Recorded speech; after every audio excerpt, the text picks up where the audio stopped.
Hay una historia que cuenta que una iglesia en Inglaterra puso un cartel que decía: nosotros predicamos a Cristo crucificado. Eso está basado en 1 Corintios 1:23.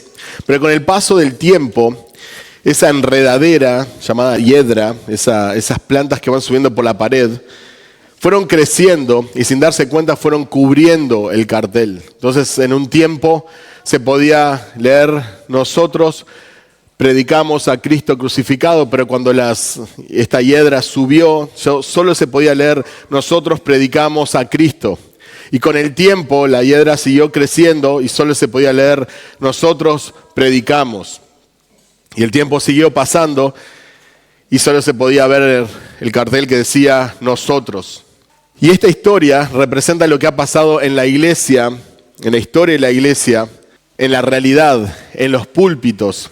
Muchas iglesias comienzan predicando a Cristo crucificado y su evangelio y la gracia de Dios y todo el consejo de Dios, y luego empiezan a quitar, rebajar el mensaje, porque es un mensaje fuerte, como vas a hablar de muerte, pecado, ira, sangre. Entonces se empiezan a rebajar y se habla de Jesús, pero un Jesús que no juzga, un Jesús que no manda, un Jesús que está a tus órdenes como si fuera un genio de la lámpara. Y luego empiezan a quitar aún este Jesús y ya empiezan a hablar de Dios como un Padre general, Padre de todos y un Padre amoroso.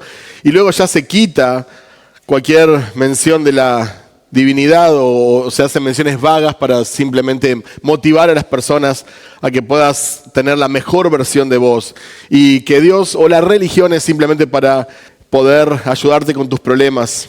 Eso es lo que ha pasado en muchísimas iglesias.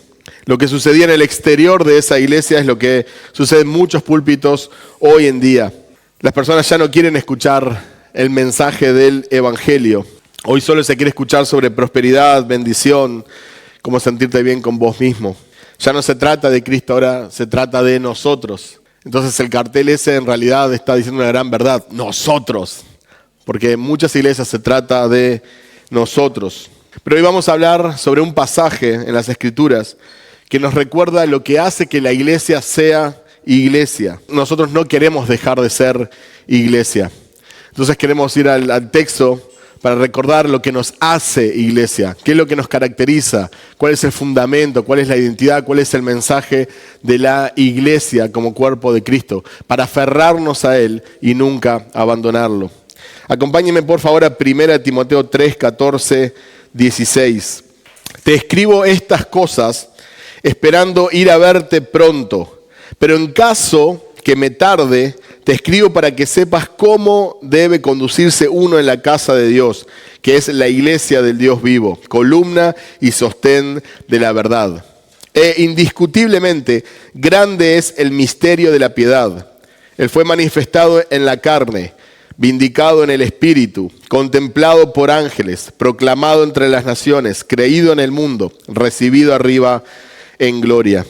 ¿Cuándo la iglesia deja de ser iglesia? La iglesia deja de ser iglesia cuando no está fundamentada y sostenida por el evangelio de Cristo. Podés tener una alabanza defectuosa musicalmente, podés tener un predicador tartamudo, podés tener un edificio lleno de humedad o reunirte debajo de un árbol. Pero si el evangelio de Cristo no es el fundamento, el centro, la meta y la motivación, no es una iglesia. Y si tenés el evangelio de Cristo como meta, como fundamento, como mensaje principal, como motivación, entonces tenés una iglesia independientemente de las otras características antes mencionadas. En el texto Pablo dice: te escribo estas cosas. Bueno, ¿qué cosas? Estas es una referencia a lo que Pablo le ha escrito anteriormente en la carta a Timoteo, que venimos estudiando domingo a domingo. Pablo le escribió sobre las falsas enseñanzas que van a intentar meterse en la iglesia. Le escribió sobre la oración. Le escribió sobre el rol de la mujer en la congregación. Le escribió sobre los ancianos, quiénes deben de liderar la iglesia, qué características deben de tener. Le dice a Timoteo que tiene que ordenar ancianos y diáconos que cumplan con requisitos bíblicos. Pero llegamos a estos versículos 14 al 16 Y encontramos la identidad, la misión y el mensaje de la iglesia. La iglesia deja de ser iglesia cuando pierde su identidad, su misión y su mensaje. ¿Cuál es la identidad de la iglesia? Pablo le dice 3 cosas. La iglesia es la casa de Dios, la iglesia pertenece al Dios vivo y la iglesia es la columna y sostén de la verdad. La iglesia es la casa de Dios y mucha gente inmediatamente piensa en el edificio. Vamos a la casa de Dios. Pero sin embargo en la Biblia no encontramos ese concepto. Casi diría que todo lo contrario. Primera de Reyes 8:27 dice, pero ¿morará verdaderamente Dios sobre la tierra? Si los cielos y los cielos de los cielos no te pueden contener, cuánto menos esta casa que yo he edificado. En Hechos 17:24 dice, el Dios que hizo el mundo y todo lo que en él hay, puesto que es Señor del cielo y de la tierra, no mora en templos hechos por manos de hombres. Y esto no está refiriéndose a la omnipresencia de Dios. Por supuesto que Dios está en todos lados. Dios está en todos lados porque Él es omnipresente.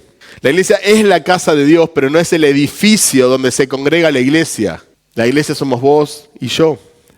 Primera de Pedro 2, 4 y 5 dice, y viniendo a él como a una piedra viva, desechada por los hombres, pero escogida y preciosa delante de Dios. También ustedes, como piedras vivas, sean edificados como casa espiritual para un sacerdocio santo, para ofrecer sacrificios espirituales aceptables a Dios por medio de Jesucristo.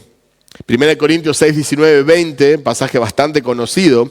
Dice, ¿o no saben que su cuerpo es templo del Espíritu Santo que está en ustedes, el cual tienen de Dios, y que ustedes no se pertenecen a sí mismos, porque han sido comprados por un precio? Por tanto, glorifiquen a Dios en su cuerpo y en su espíritu, los cuales son de Dios.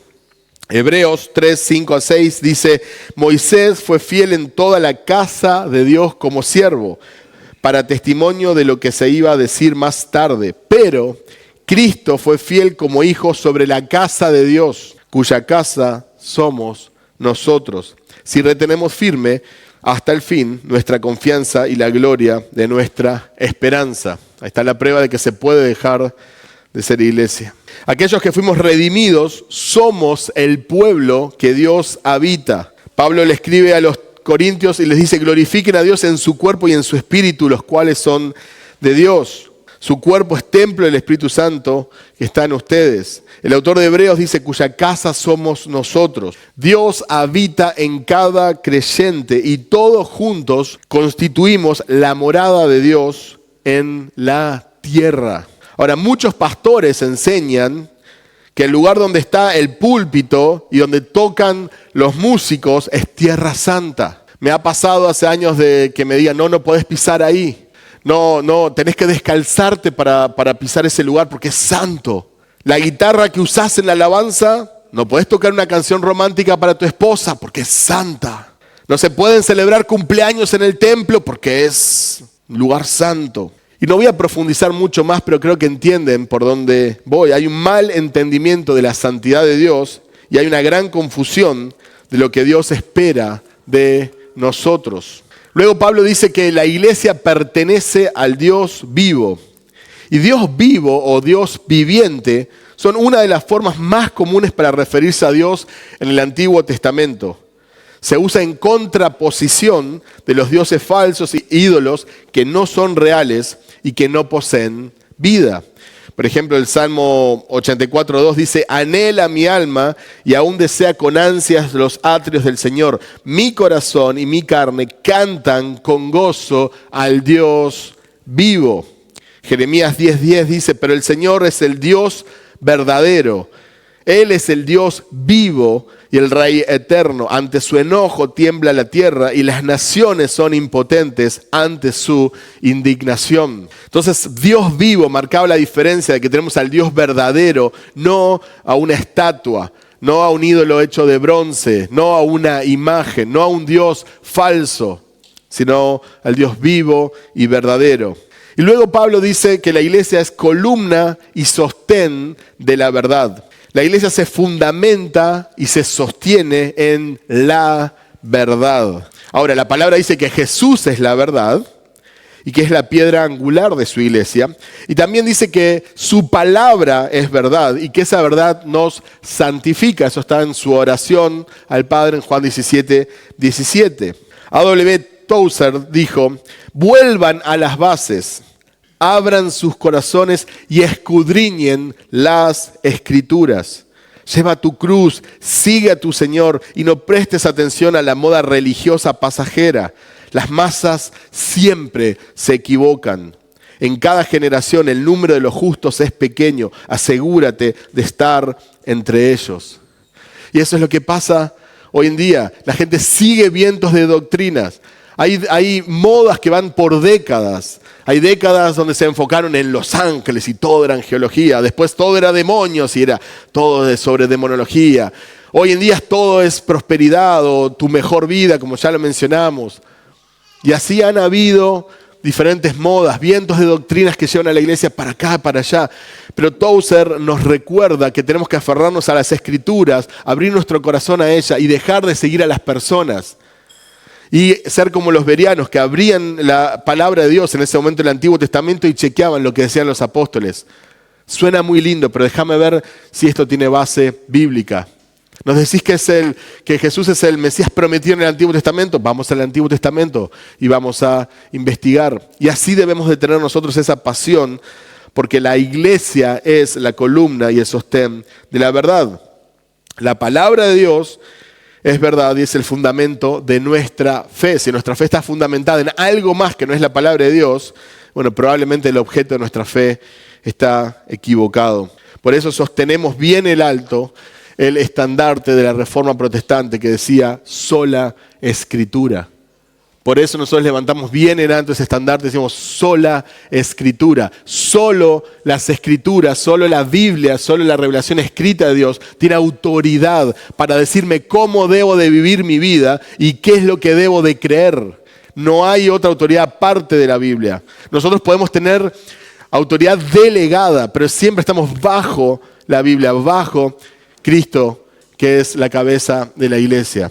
La mayoría de los cristianos basan sus convicciones en experiencias. Yo vi, pero ¿qué enseña la palabra de Dios? Yo escuché, pero ¿qué enseña la palabra de Dios? Yo sentí, pero ¿qué enseña la palabra de Dios?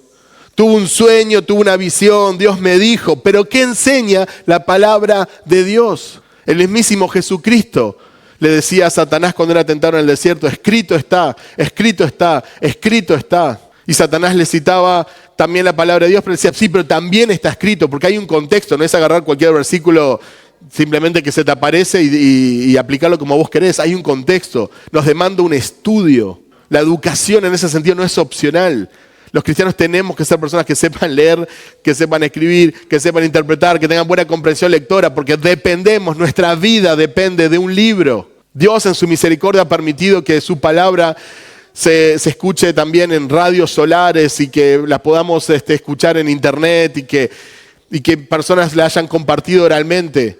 Pero el medio que él eligió es la Escritura. Calvino dijo: la iglesia es el pilar de la verdad debido a que a través de su ministerio se conserva y se transmite la verdad. Pablo no reconocerá a la iglesia a menos de que en ella la verdad de Dios sea exaltada y esté a la vista. Los pilares en la antigüedad también eran usados para poner edictos públicos de los príncipes y de los tribunales. Quedaban a la vista, expuestos ante todos. Por eso la iglesia también es llamada pilar de la verdad, porque la iglesia publica la palabra de Dios. Cuando nosotros vemos hoy en día iglesias, y son muchas, vamos a llamarle iglesias, son congregaciones, cuando nosotros vemos esas iglesias que proclaman cosas que van en contra de la palabra de Dios, que promueven el pecado, que no se basan en la palabra de Dios, nosotros no estamos frente a una iglesia y tenemos todo el derecho de animar a las personas y protegerlos y decirles: no vayas ahí, no escuches eso porque eso no es bueno, eso no es iglesia. Si nosotros no protegemos lo que es la iglesia, ¿quién lo va a hacer? Luego 1 Timoteo 3:16, en el próximo versículo, Pablo nos da básicamente el evangelio. Dice: e indiscutiblemente grande es el misterio de la piedad. Él fue manifestado en la carne, vindicado en el Espíritu, contemplado por ángeles, proclamado entre las naciones, creído en el mundo, recibido arriba en gloria.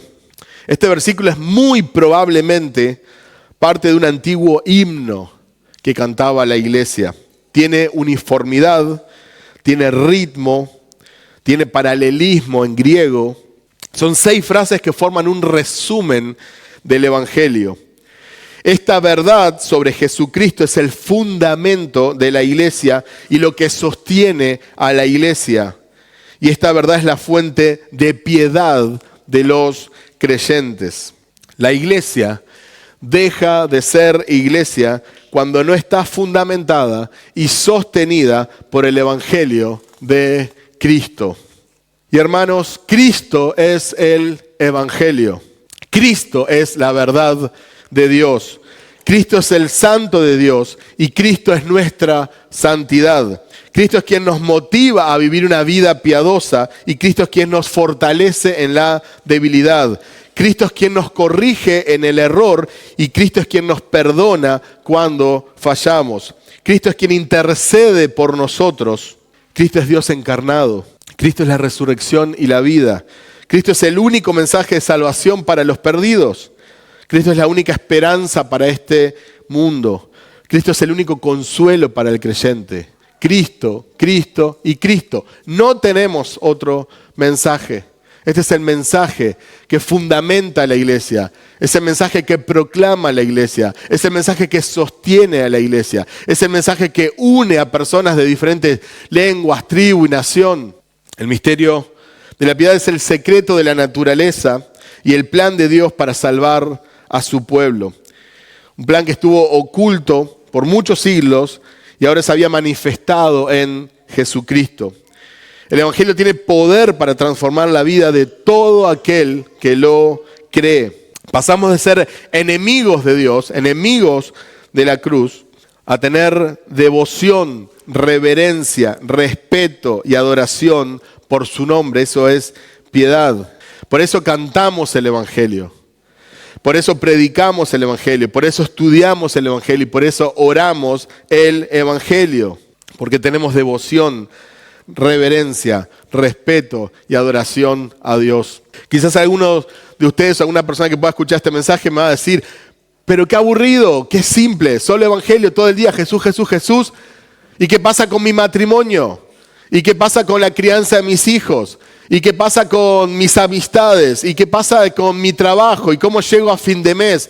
¿Y qué pasa con la enfermedad? ¿Y qué pasa con el ser querido que perdí?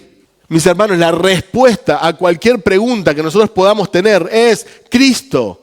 Si está mal tu matrimonio, estudia a Cristo, estudien a Cristo juntos, sigan a Cristo, amen a Cristo y vas a ver cómo el matrimonio va a ir perfecto. ¿Te va mal en el trabajo? ¿Te administras mal? Seguí a Cristo. ¿No tenés amigos? Seguí a Cristo. ¿No tenés sentido tu vida? Seguí a Cristo.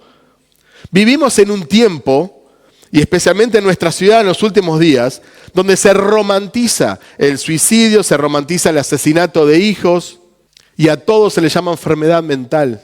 Y lo que falta es un entendimiento de quién es Cristo. Cristo juzga, pero en Cristo también hay perdón. Cristo, Cristo, Cristo. A Él debemos de estudiar, a Él debemos de seguir, a Él debemos de adorar, a Él debemos de enaltecer, de honrar.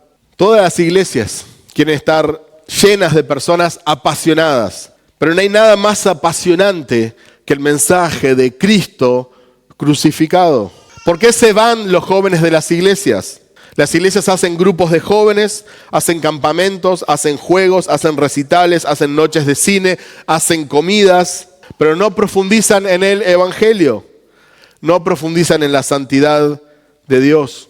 La gran mayoría de las iglesias atraen a jóvenes con entretenimiento y luego tienen que esforzarse para mantener a los jóvenes entretenidos. Porque cuando no se sienten entretenidos o cuando algún entretenimiento del mundo supera el de la iglesia, cosa que es muy probable, entonces se van porque no hay raíces, porque no hay verdadera devoción. ¿Por qué? Porque no había Cristo, porque no había salvación, porque no había gracia, porque no había fe. La piedad del Evangelio incluye la devoción y la pasión por el Evangelio. Algunas iglesias se esfuerzan tanto por parecerse al mundo que lo consiguen. Hay algunas iglesias que se esfuerzan tanto por parecerse al mundo que se terminan pareciendo al mundo. Tanto que ya no hay distinción entre la iglesia y la sociedad. Algunas iglesias se esfuerzan tanto por mostrar a Dios cercano, tan cercano, que no asombra, que ya no es digno de que yo me arrodille, que quede con la boca abierta, que lo adore, que lo alabe, porque es simplemente un Dios cercano. Y Dios es un Dios que está cerca, pero también Dios es Dios del cielo y está en su trono y merece adoración. Algunas iglesias predican tan poco de la santidad de Dios que Dios parece un amuleto de la suerte. Cuando lo necesito lo saco. Acá está. Señor, ayúdame para el examen ayúdame. Voy a una entrevista de trabajo, hay personas que no siguen a Cristo, no van a la iglesia, no leen la Biblia, no oran, viven de espaldas a Dios, se burlan de Dios con su vida, quizás no lo van a decir, pero toda su vida es simplemente un mensaje que dice, a mí no me importa Dios. Pero cuando tienen una entrevista de trabajo o tienen a alguien enfermo, ¿podés orar por mí? Orá por mí, por favor. Sí, para que te arrepientas voy a orar. ¿Por qué quieres que ore? Porque Dios es un amuleto, es un genio de la lámpara que está ahí a mi servicio para cumplir mis deseos. Ese no es el Cristo de la Biblia, ese no es el mensaje que tenemos. Y si perdemos ese mensaje, dejamos de ser iglesia. Con el pastor Juan Carlos muchas veces hemos dicho de acá, el día que de este púlpito salga otra cosa que no es ese mensaje, el día que nosotros prediquemos cualquier pavada, hagan el favor y salgan, huyan, salgan corriendo. Déjenos solos porque probablemente perdimos nuestra mente. Algo está mal. Porque hay un solo mensaje que la iglesia tiene que predicar, exaltar, profundizar, amar, cantar, orar. Y ese es el mensaje de Cristo. Una vez más voy a citar a A.W. Tozer, que dijo, no podemos captar el verdadero significado de la santidad divina pensando en alguien o en algo muy puro y luego elevando el concepto al grado más alto del que somos capaces. La santidad de Dios no es simplemente lo mejor que conocemos infinitamente mejorado. No conocemos nada como la santidad divina. Es algo aparte, única, inaccesible, incomprensible e inalcanzable. El hombre natural está ciego a ella. Puede temer el poder de Dios y admirar su sabiduría, pero ni siquiera puede imaginar su santidad. ¿Por qué nosotros cantamos canciones que dicen santo, santo, santo? ¿Por qué nosotros cantamos de la santidad de Dios? ¿Por qué cuando nos dirigimos hablamos de un Dios santo? ¿Por qué predicamos la santidad de Dios? ¿Por qué animamos? ¿Por qué corregimos cuando alguien está en pecado? ¿Por qué nosotros luchamos contra el pecado? Porque Dios es santo y Dios nos pide, sean santos como yo soy santo. Jesús dijo, sean perfectos como vuestro Padre es perfecto. Busquemos la santidad en la cual nadie podrá ver a Dios. Ahora, humanamente nosotros nunca vamos a alcanzar esa santidad. Cristo es nuestra santidad. Él es el cumplimiento de la ley. Él es el que pudo cumplir todos los mandamientos de Dios y que puede pararse entre Dios y los hombres. Por eso clamamos a Él. Porque las iglesias que solo predican contra el pecado y no hay consuelo del evangelio, no hay esperanza. Yo me paro frente a un predicador y me dice, tenés que orar más, tenés que leer la Biblia más, tenés que dejar de hacer esto, tenés que tener esto, tenés que hacer el otro. Y me dura la motivación un día, 2 días, pero luego no voy a tener la fuerza, porque es solo moralismo. Pero es Cristo en nosotros, nuestra esperanza de vida. Y es el permanecer en la palabra de Dios. Y es el consuelo del evangelio, saber que Él pagó por mis pecados. Él murió en mi lugar, por eso Cristo crucificado. El autor de la vida muriendo por mí. Cuando aún era pecador, Cristo murió por mí. Entonces esa es la motivación día a día. Pensemos en esto, Él es digno de nuestra adoración aún si nosotros fuéramos mandados al infierno. Él no es digno porque es el Salvador, Él no es solo el Salvador, Él es el Señor, Él es el juez justo, Él es el santo de Dios que fue tratado como un pecador por nosotros. Ese es el Dios que predicamos. El Evangelio se fundamenta y se sostiene en estas 6 frases. Dice, Dios manifestado en carne. El más grande de todos los misterios. Era el misterio de Dios hecho carne. El misterio de Jesucristo mismo. La realidad gloriosa de la encarnación. La segunda persona de la Trinidad agregó a su deidad humanidad. Dios Hijo vino a morar a este mundo caído y bajo maldición. Juan 1:1 dice, en el principio ya existía el Verbo y el Verbo estaba con Dios y el Verbo era Dios. Unos versículos más adelante, en el versículo 14, dice, el Verbo se hizo carne y habitó entre nosotros y vimos su gloria, gloria como del unigénito del Padre, lleno de gracia y de verdad. Más adelante en el Evangelio de Juan, cuando Jesús estaba hablando con los líderes religiosos, dijo, Abraham, el padre de ustedes, se regocijó esperando ver mi día y lo vio y se alegró. Por esto los judíos le dijeron, ¿aún no tienes 50 años y has visto a Abraham? Jesús les dijo, en verdad les digo que antes que Abraham naciera, yo soy.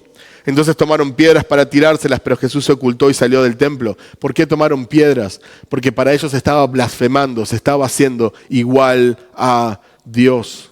Y ese es el problema que tiene hasta el judaísmo hoy en día. Jesús es Dios. Y ese es el problema que tiene el Islam. Jesús es Dios. Y este es el problema que tienen muchas sectas. Y a muchos cristianos a veces no entienden.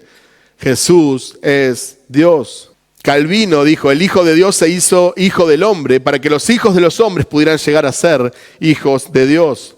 Spurgeon dijo, la encarnación fue la sorprendente manera de Dios de hacerse comprensible para nosotros.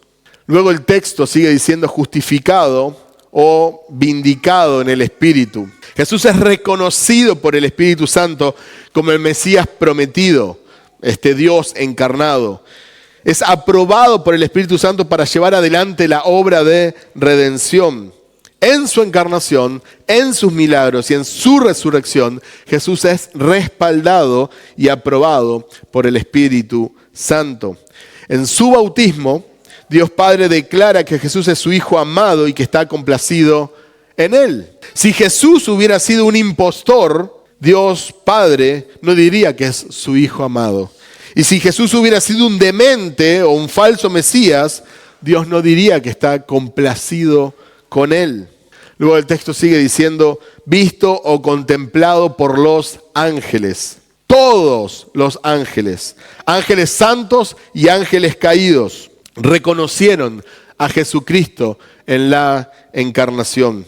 Los ángeles vieron con asombro y admiración este gran misterio que había sido revelado ante sus ojos. Incluso los ángeles caídos, cuando se encontraron con Jesucristo, dijeron, este es el Santo de Dios. Spurgeon dijo, la Trinidad fue vista en Cristo por los ángeles como ellos nunca la habían visto. Ellos habían visto el atributo de la justicia, habían visto el atributo del poder, habían marcado el atributo de la sabiduría y habían visto la prerrogativa de la soberanía. Pero nunca los ángeles habían visto amor, condescendencia, ternura y compasión en Dios, de la manera en que vieron estas cosas resplandecer en la persona y en la vida de Jesucristo.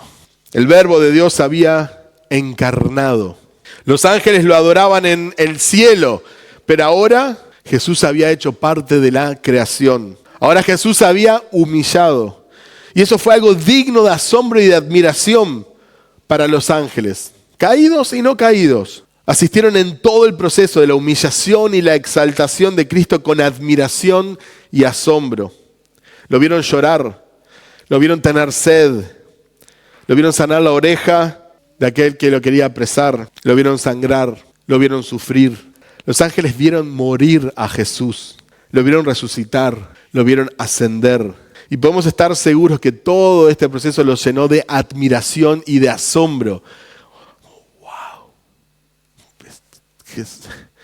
Los ángeles no son omniscientes, los ángeles no son Dios. Son criaturas finitas, diferentes a nosotros, sí, pero no son Dios. Y ellos estaban viendo y el Verbo y estaban asombrados. Por eso ellos cantan por la eternidad, Santo, Santo, Santo, alabando al Señor por toda la eternidad. Luego el texto dice, predicado a las naciones. Este siempre ha sido el deseo de Dios, que todos los pueblos y familias de la tierra lo alaben. Salmos 96:3 dice, cuenten su gloria entre las naciones, sus maravillas entre todos los pueblos. Nosotros como seres humanos tenemos un privilegio que los ángeles no tienen, y es predicar el Evangelio. Piensen en esto, cuán profundo. Los ángeles Nunca habían visto un ser humano amar como Jesús. Nunca vieron a un ser humano obedecer como Jesús. Nunca vieron a un ser humano adorar como Jesús. Sin embargo, no es la misión de ellos ir y contarle a otros seres humanos sobre Jesucristo. Esa es la misión de la iglesia. Vos y yo somos los que tenemos que ir a contarle a otras personas el Evangelio de Jesucristo. Cuán maravilloso es nuestro Dios. Vos y yo. Dios no nos necesita. Dios podría haber usado otro plan. Dios puede mandar su mensaje en los cielos, puede ha hablado a través de animales. Pero Dios nos ha escogido a vos y a mí como iglesia para que Jesucristo sea predicado a las naciones. En sus últimas palabras, antes de ascender, Jesús dijo: vayan pues y hagan discípulos en todas las naciones, bautizándolos en el nombre del Padre y del Hijo y del Espíritu Santo, enseñándoles a guardar todo lo que les he mandado. Y recuerden, yo estoy con ustedes todos los días hasta el fin del mundo. Luego el texto dice: creído en el mundo. Y esta es nuestra esperanza, que si predicamos el evangelio bíblico, hay gente que va a creer. Y para nosotros hay personas que humanamente es imposible que crean. Todos tenemos esas personas que decimos: no van a creer, no van a ser cristianos nunca, no van a abandonar su religión, o no van a abandonar sus vicios, o no van a... Cristo tiene poder. Si hoy vos estás en una iglesia, ¿por qué otra persona no podría estar? Cristo tiene poder. Día a día se convierten a Cristo musulmanes, hindúes, budistas, católicos, testigos de Jehová, mormones, masones, falsos evangélicos, gentes de la iglesia de prosperidad.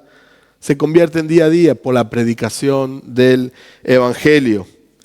Dios es soberano sobre la Agenda 2030, sobre los poderosos de este mundo. Dios es soberano sobre los políticos. Nosotros debemos predicar a todos. Esa es nuestra responsabilidad.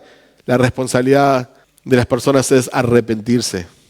Y es Dios quien otorga ese arrepentimiento. En Apocalipsis 7, 9 al 10 dice: después de esto miré y he ahí una gran multitud, la cual nadie podía contar, de todas las naciones, tribus y pueblos y lenguas que estaban delante del trono y en la presencia del Cordero, vestidos de ropas blancas y con palmas en las manos, y clamaban a gran voz diciendo: la salvación pertenece a nuestro Dios que está sentado en el trono y al Cordero. Y luego el texto en Timoteo dice: recibido arriba en gloria. Y esto nos recuerda la ascensión de Jesús. Esto nos recuerda su obra terminada por nosotros. Incluso en la cruz Él dijo: tetelestai, ¿no? Consumado es, terminado es. Hebreos 1 del 3 al 4 dice: Él es el resplandor de su gloria y la expresión exacta de su naturaleza, y sostiene todas las cosas por la palabra de su poder. Después de llevar a cabo la purificación de los pecados, el Hijo se sentó a la diestra de la majestad en las alturas, siendo mucho mejor que los ángeles, por cuanto he heredado un nombre más excelente que ellos.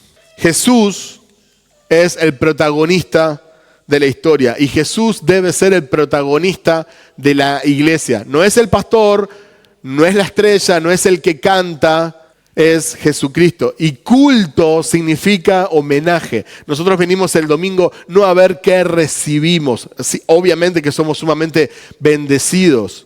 Y obviamente que es beneficioso para nuestra alma. Pero nosotros venimos acá para darle homenaje a Jesús. Entonces le cantamos.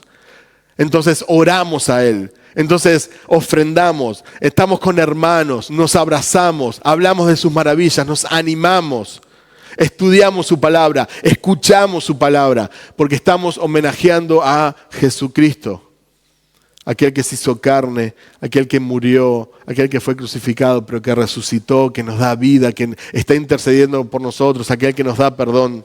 Él es el centro de la redención. Él es el Dios encarnado. Toda la verdad sobre Jesucristo es la columna y sostén de la iglesia. Un creyente no puede vivir una vida piadosa si no mira a la verdad acerca de Cristo. Y una congregación deja de ser iglesia cuando deja de centrarse, sostenerse y predicar el evangelio de Cristo. Nosotros, como seguidores de Cristo, nunca debemos de olvidar la advertencia del apóstol Pablo en 1 Corintios 2:2 que dice: porque nada me propuse saber entre ustedes excepto a Jesucristo y este crucificado. El Evangelio es un mensaje que divide, que confronta, que acusa, que ofende. No lo vamos a maquillar, pero es el único mensaje que tenemos de parte de Dios. Un mensaje que salva, un mensaje que cambia, un mensaje que restaura, un mensaje que da esperanza, un mensaje de amor, un mensaje de paz y gozo. ¿Cuándo una iglesia deja de ser iglesia? Cuando no está fundamentada y sostenida en el Evangelio de Cristo. Cuando el Evangelio de Cristo no es el fundamento, el centro, la meta, la motivación de la iglesia. Cuando cambian el mensaje de Cristo crucificado por aquello que la gente quiere escuchar. Y termino con esto. Si sos parte de una iglesia bíblica, entonces ahora, ¿cuál es tu responsabilidad? ¿Es solo asistir a una iglesia bíblica y cuidar que no deje de ser iglesia? Tu responsabilidad es estudiar el Evangelio, creer el Evangelio, vivir el Evangelio, meditar el Evangelio, orar el Evangelio, cantar el Evangelio, predicar el Evangelio, disfrutar del Evangelio, representar el Evangelio. Y eso va a exaltar a Cristo. Vamos a adorar a Cristo. Y vamos a ser luz, columna y baluarte. Vamos a ser el reservorio moral de la tierra. Amén. Oremos.